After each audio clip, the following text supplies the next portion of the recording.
Well, joining me now are two people who've been looking at the comment in the newspapers this morning. They are Isabel Oakeshott, the political journalist and biographer, and Sonia Sodha, chief leader writer of The Observer. Now, we've been going through all these columns, and interesting that Fraser Nelson, the editor of The Spectator, writes every week in Telegraph, Isabel, and he basically says this is Boris Johnson's to lose the leadership. Well, I think that's right to an extent. He's clearly very far out ahead of the competition, certainly in terms of where the members of the Conservative Party rate him. And of course, the way it works is that once you get down to the last two in the Commons, and there will be an awful lot of contenders, as we've been hearing, then the last two names go out to the party membership. And I think if he gets the last two, he's probably a shoo-in. However, there's a real battle to be fought there just to get to that stage. There's a huge number of MPs there who will do whatever they can to stop him getting there. So I don't think by any means that just because he's the favourite, that means he'll romp home. What do you think Boris's chances? I think they're very good at this stage. I think, as Isabel says, Boris cuts a bit of a Marmite figure in the Conservative Party. So there are lots of MPs in Parliament who don't particularly like him, who think he's unreliable, think there's a chance that, he might make embarrassing gaffes, for example, as Prime Minister. The thing that's working in Boris's favour, Boris Johnson's favour rather, is the rise of the Brexit Party and Nigel Farage. So I think there are some MPs who will look at him and think, he's not really our favourite bet to be Prime Minister, but we're so worried about the rise of Nigel Farage. Perhaps Boris Johnson is that politician who could go up against him and beat him in a sort of battle of charisma, I suppose.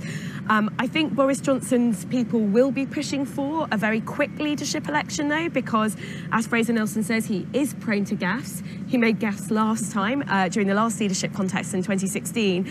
And when you're front runner, it's always best to have a quick contest and get it over and done with quickly. I'm not actually sure that Boris is the greatest threat to the Brexit Party and the rise of the Brexit Party. I think actually Dominic Raab would be more of a concern for the Brexit Party, because Dominic Raab has made clear that he would be prepared to push the UK into a WTO or no-deal Brexit. And that, of course, is where... Well, yeah, it is. But on the other hand, as you say, the first bit is winning the MPs. Indeed. And there's an intriguing suggestion, again, from Fraser Nelson, that actually for the other side, if you like, the people calling themselves One Nation Conservatives, the attraction of Boris Johnson is put Brexit to one side if you possibly can. I don't think you can, Adam. And he's a social... optimistic, isn't it? And he's socially liberal. He's on their wavelength there. Whereas we know that Dominic Raab is... pretty right-wing on most of those issues. Yes, and, also in Boris Johnson's favour, is that when he was Mayor of London, he did prove a competent mayor. People may feel that he should have done more of this or more of that, but it wasn't a succession of gaffes or disasters. He had good people around him. So, that counters the argument that he's going to be hopeless. I think one of his key problems is a sort of perception of lack of principle, and it goes back to that notorious time when he wrote two different versions of an editorial, of an op-ed, arguing on the one hand for staying in the EU and on the other hand for leaving. And there's his problem, that sense is a lack of conviction, that he tacks wherever he thinks it's most convenient to go. Let's talk about Mrs. May a bit. I think in Downing Street, early preparations are being made for her to come out in the street and make a statement. And, it has to be said, looking at, for example, what Quentin Letts has to say in The Sun, or even at the other extreme, Simon Jenkins in The Guardian.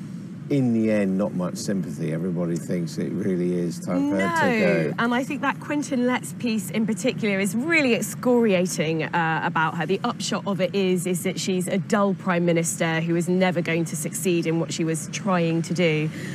She's absolutely desperate to kind of leave a legacy of delivering Brexit. I think there probably is some sympathy for her, though. I mean, to be fair to her, I think she's made a lot of very serious gaffes since 2016. I think she's left everything far too late, so she's only just now started to reach over to Labour to try and sort of compromise. Perhaps if she'd said in 2016, we've had a very divisive referendum, the vote was to leave, but we need to try strike some sort of compromise about how that happens, perhaps then she would have had more success. So I think she has made a number of gaffes, but at the same time, she was also dealt a very difficult hand. She had to deliver Brexit. Brexit isn't easy. I think the reality of the fact that no one in the House of Commons likes her Brexit deal is because nobody really likes the reality of Brexit when you put it in front of people. Well, not certainly framed in that way. I mean, I disagree that she could have handled this better if she'd immediately struck a compromising note. The problem is always going to be her own party. And if she'd said right from the start, actually, we're going to have to do a deal with those who didn't vote for Brexit, I just don't think that would have ended any better.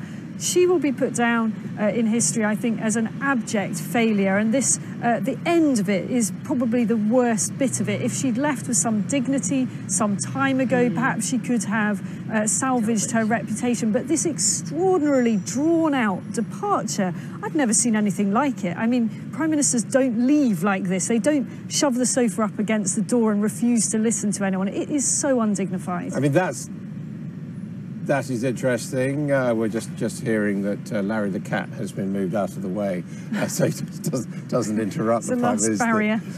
when she comes out. But again, some of the criticism this morning is actually talking about her personal faults, not just that she was in this very awkward situation, but that she didn't have the equipment in her character to deal with it. Well, she's just actually rather a shy person. You know, I've never forgotten my early interactions with Theresa May, you know, as a political editor of the Sunday Times, having lunch with her and finding it quite an agonising experience, just getting through that one-to-one time. She's quite reserved as a personality. She doesn't play the game.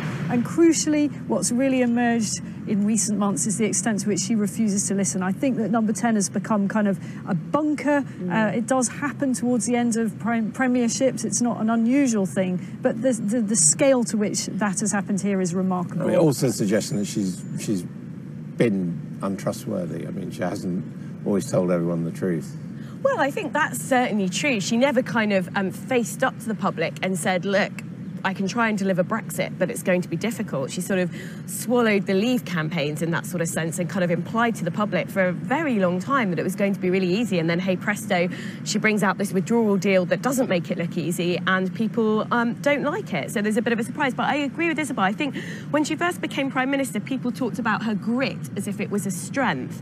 And I think that grit basically has become stubbornness. And she's incredibly inflexible. We know that about her. So once she sets down a path, she just wants to try and deliver it. And I think that's why we've seen her bring back her withdrawal bill with very few changes, actually, again and again and again. And it's just a strategy that hasn't worked for her. Well, we'll talk more about Mrs May in just a moment, but there seems to be something happening in Downing Street.